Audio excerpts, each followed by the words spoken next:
Hi hello welcome back to Srigiri lifestyle. இன்றைக்கி நம்ம பார்க்க போகிறது கேட்வே ஆஃப் இந்தியா எலிஃபண்டா குகைகள். அதை பற்றி பார்க்கலாம் வாங்க. கேட்வே ஆஃப் இந்தியா மும்பை கடற்கரையில் கட்டி முடிக்கப்பட்ட ஒரு வளைவு நினைவு சின்னம். மும்பையில் பிரித்தானிய அரசாட்சியில் கட்டப்பட்ட ஒரு நினைவு சின்னம். தெற்கு மும்பையில் அரபிக்கடலோரத்தில் அப்பல்லோ பந்தர் எனும் சிறு துறைப்பகுதியில் அமைந்துள்ளது. பாசாற்றுக்கல்லால் கட்டப்பட்ட இந்த நினைவு வளைவு 26 மீட்டர்கள் 85 அடிகள் உயரம். மீனவர்களுக்கான சிறிய துறையாக இருந்த இந்த இடத்தில் பிரித்தானிய ஆளுநர்களும் பிற முதன்மை நபர்களும் வந்து இறங்கக்கூடிய வகையில் புதுப்பிக்கப்பட்ட கட்டமைக்கப்பட்டது. கட்டிடக்கலை பாணி இந்திய சாராசனிக் முறை. கட்டுமான ஆரம்பம் 31 மார்ச் 1911, நிறைவுற்றது 1924, துவக்கம் டிசம்பர் 4, 1924. அப்போவே இதனோட செலவு 2.1 மில்லியன் 1911லேயே. மும்பையில் படகுகள் மூலம் வந்து இறங்கும் பயணிகள் எதிர்கொள்ளும் முதல் கட்டிடமாக இது இருந்தமையால் இந்தியாவின் நுழைவு வாயில் என அழைக்கப்பட்டது. மும்பையின் தாஜ்மஹால் என செல்லமாக அழைக்கப்படுகிறது. மும்பை நகரத்தின் முதன்மையான சுற்றுலா தலங்களில் இதுவும் ஒன்று. இந்தியாவிற்கு 1911 வருகை புரிந்த பிரித்தானிய மன்னர் மற்றும் ராஜ்யத்தின் 5ஆம் ஜார்ஜ் மற்றும் குயின் மேரி அப்பல்லோ பந்தர் துறைமுகத்தில் வந்து இறங்கியதின் நினைவாக இந்த கட்டிடம் எழுப்பப்பட்டது. இந்தோ சார்சானிக் கட்டிடம் வடிவமைக்கப்பட்டுள்ளது. இந்த கட்டிடத்தின் அடிக்கல் மார்ச் 31, 1911 இடப்பட்டது. ஜார்ஜ் விட்டர் என்ற கட்டிட வடிவமைப்பாளரின் இறுதி வடிவம் 1914 பெறப்பட்டு கட்டிடப்பணி 1924 முடிவடைந்தது. இதன் பிறகு இந்திய வைஸ்ராய்களும் மும்பை ஆளுநர்களும் இதன் வழியாக அலங்காரமாக அழைத்து வரப்பட்டனர். இந்த நினைவு வளாகத்தில் 3 தீவிரவாத தாக்குதல்கள் நடந்துள்ளன. 2003 இருமுறையும் 2008ஆம் ஆண்டில் தாஜ் ஹோட்டலில் நடந்த துப்பாக்கி சண்டையின் பொழுது 4 ஆயுதமேந்திய தீவிரவாதிகள் இந்த வழியாக தான் வந்திருக்காங்க. ஆங்கிலேயர்கள் இதன் வழியாகத்தான் நம் நாடு சுதந்திரம் அடைந்த பின் 1948 கேட்வே ஆஃப் இந்தியா வழியாக தான் திரும்பி போயிருக்காங்க. தாஜ் ஹோட்டல் மற்றும் டவர் ஹோட்டலுக்கு எதிரே ஒரு கோணத்தில் கடற்கரையில் அமைந்துள்ளது மற்றும் அரபிக்கடலையும் பார்த்துட்ருக்கு. இது பார்க்குறதுக்கு மாலை அமைப்பில் இந்த கடலோட அமைப்பு இருக்கும்.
எலிஃபண்டா குகைகள் யுனெஸ்கோ உலக பாரம்பரிய களம்.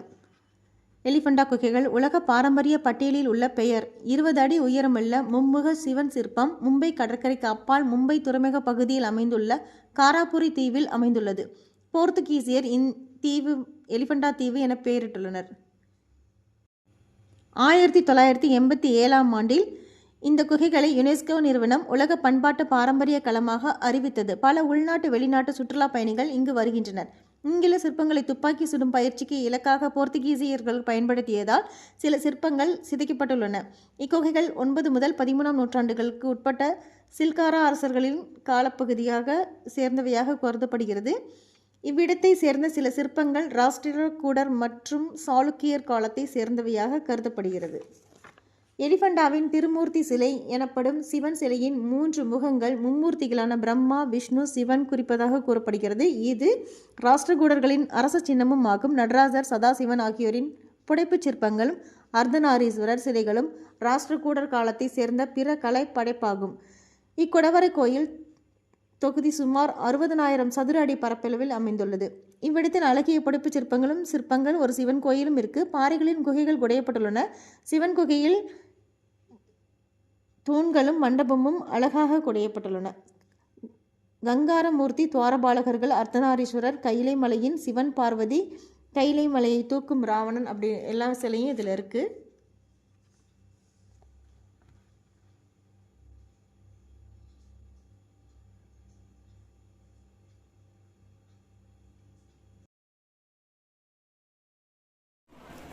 இங்கே சுற்றி உட்கார போகிறேன்.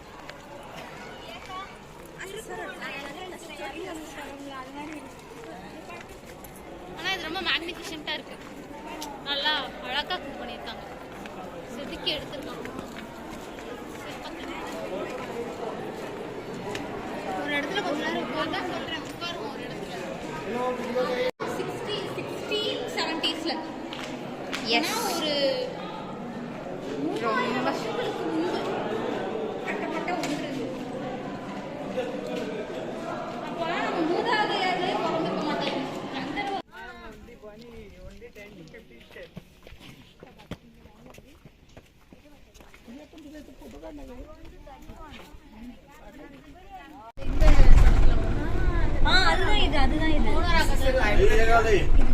அதுதான் சினிமா.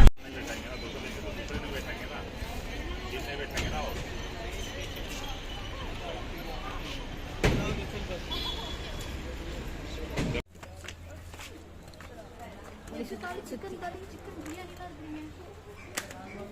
இதுக்கெல்லாம் ஃபுட்டு கிடையாது. நான் ஃபுட்டு எதுனாலும் நான் பார்ப்பேன். வீடியோ எடுத்துருக்காங்க.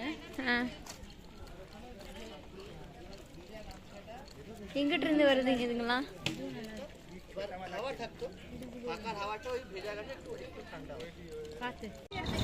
இருடா ஒரு நிமிஷம்.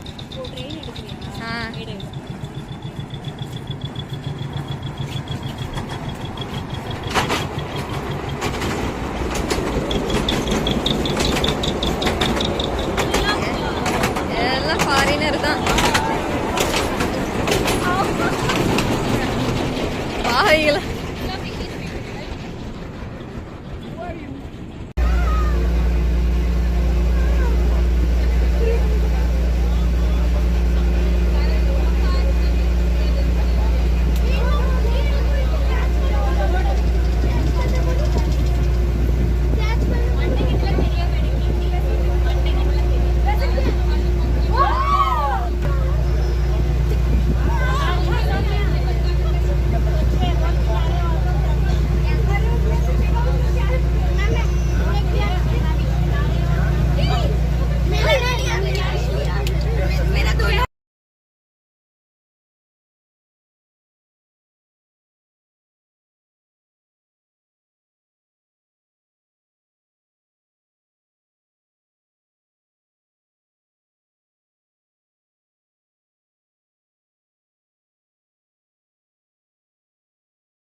மும்பையில் ஒரு நாள் அப்படிங்கிற மாதிரி சிலதை மட்டும் பார்த்தாச்சு.